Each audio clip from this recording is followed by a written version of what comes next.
Salut tout le monde, c'est Greg du Garage Berset.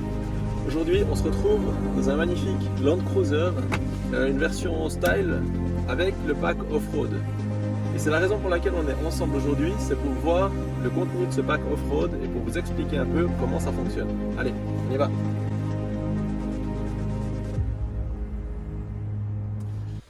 Alors, on va commencer par les choses qui touchent au démarrage. Donc, avant de démarrer la voiture, il y a deux choses que vous pouvez faire.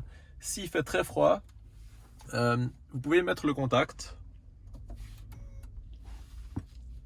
une deuxième fois et puis ensuite appuyer sur ce bouton là qui est justement le bouton de chauffage assistant. Ensuite, on appuie sur le frein et on démarre le moteur. Donc par grand froid, utilisez ce bouton Power Heat, ça va vous permettre de préchauffer le moteur pour pouvoir démarrer le moteur plus facilement. Ensuite, deuxième chose à savoir, quand il fait froid aussi, si vous voulez que le moteur monte plus vite en température, il y a aussi un petit bouton qui se trouve ici, celui-ci. Et puis, lorsqu'on appuie sur ce bouton, ça va faire monter le régime du moteur pour que le moteur se réchauffe plus vite. Donc, on va essayer.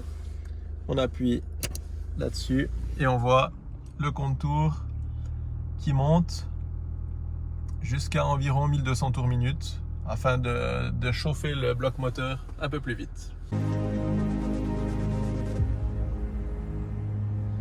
Alors, maintenant, on passe au sérieux avec les petites vitesses. À quoi est-ce que ça sert les petites vitesses? Ça va vous servir à pouvoir rouler à moins haute vitesse dans les terrains un peu plus rocailleux, par exemple, sans caler. Donc à arriver à 10 ou 15 km/h en étant en deuxième ou en troisième. Pour ceci, il faut donc que la voiture tourne. Ensuite, on va mettre le pied sur le frein. On va se mettre en neutre, donc au point mort, et ensuite ici vous appuyez sur cette molette et puis ensuite on passe sur L4.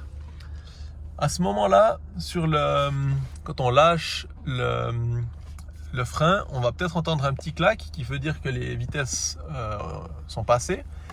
Et puis ici vous voyez 4 LO, ça veut dire qu'on est passé en mode 4x4 en petite vitesse. Et puis vous avez aussi l'affichage de l'angle de braquage qui est aussi disponible, qui vous donne un peu une idée de vos roues, comment elles se situent dans le terrain. Et puis sur l'affichage central, on a la caméra et puis l'inclinomètre qui nous donne l'inclinaison qu'on a, et puis vraiment la caméra pour voir partout où est-ce qu'on met les roues. Ensuite, pour démarrer, donc pied sur le frein, D, et puis on avance, et puis ensuite on sera en petite vitesse. Pour en sortir, pareil, on se remet sur N, le pied sur le frein, on passe en H4, ensuite on relâche le frein, et puis on repasse en D, et puis c'est reparti avec les vitesses normales.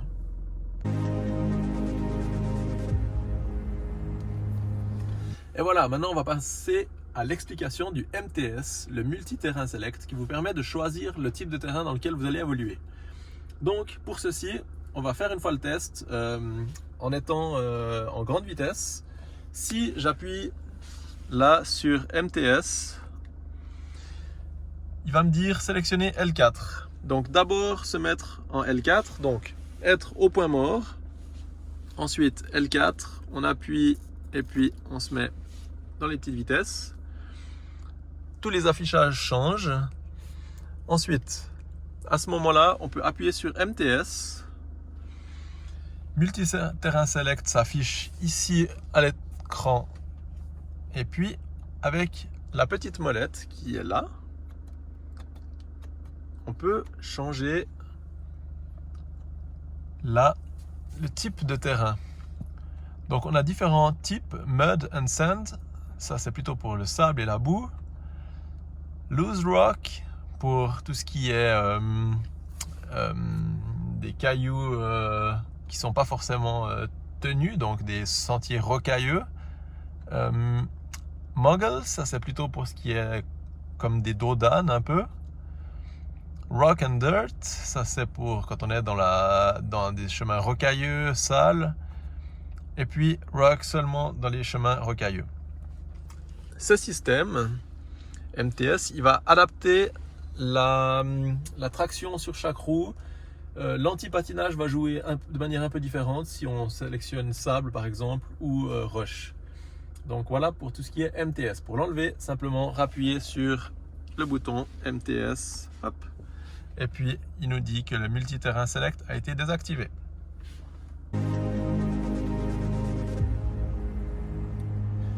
Et voilà, prochaine étape, le crawl control. Alors, c'est ce petit bouton là, crawl. Et ça, c'est une sorte de tempomate au fait, qui va vous permettre d'évoluer dans le terrain à différentes vitesses. Donc, on va utiliser ceci. Pour ceci, il faut d'abord se positionner en drive sur la boîte à vitesse. En gardant le pied sur le frein, on appuie sur le crawl. Et ensuite, ici, on voit qu'on peut choisir la vitesse. Avec cette petite molette du dessus, en la tournant comme ceci, on va adapter la vitesse du crawl control. On voit ici, on peut changer la vitesse. Une fois que ceci est enclenché, vous pouvez simplement lâcher les gaz, lâcher les freins et gérer la vitesse avec cette petite molette. Tout le véhicule va travailler tout seul et puis ce sera comme un tempomate. Vraiment, vous pourrez vous concentrer pleinement sur votre trajectoire et pas avoir besoin de vous soucier de vos freins ou des gaz. Et voilà, pour l'enlever, simplement appuyer sur crawl et puis ensuite crawl est désactivé. Voilà, c'en est tout pour cette fonctionnalité.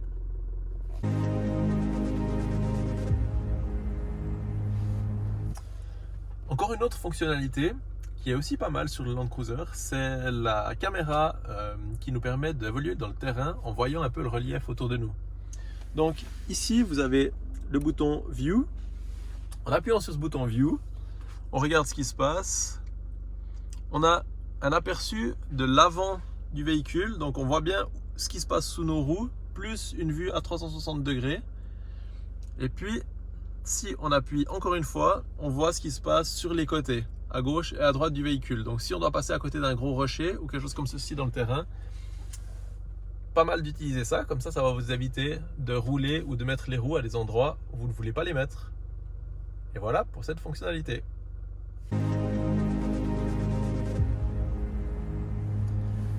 Et nous voilà, bientôt à la fin. On a encore 2-3 petites fonctionnalités, dont le blocage du différentiel central et le blocage du différentiel arrière. Ces deux choses, vous pouvez les trouver ici. À utiliser pareil quand vous perdez de la motricité, quand il y a des roues qui patinent, si vous voulez vraiment bloquer les axes ensemble, il y a le blocage de différentiel. Ensuite, il y a un deuxième bouton qui est ici, Second Start. Ce bouton-là, il vous sert pour un démarrage en deuxième. Donc si par exemple vous tractez quelque chose et puis que vous êtes en descente, vous aimeriez un départ assez doux, vous pouvez utiliser ce bouton là. Ou alors si vous voulez aussi vous sortir d'une situation assez délicate, vous pouvez appuyer sur ceci et puis vous aurez un peu plus de couple au démarrage des roues. Pour ce qui est de l'utilisation aussi du système crawl, ça peut aussi vous servir si vous êtes embourbé à quelque part. Vous mettez en crawl, vous lâchez tout, drive et puis on y va. Donc ce véhicule vraiment assez incroyable dans le terrain. Si vous avez ça sur votre Land Cruiser, je vous conseille d'aller un petit peu dans le terrain pour vous amuser avec ça. Et à bientôt sur la chaîne YouTube du Garage Berset. Allez, bonne route, et si vous avez des questions, n'hésitez pas à nous appeler ou nous envoyer un message sur Facebook, sur Instagram ou via notre site internet www.garage-berset.ch.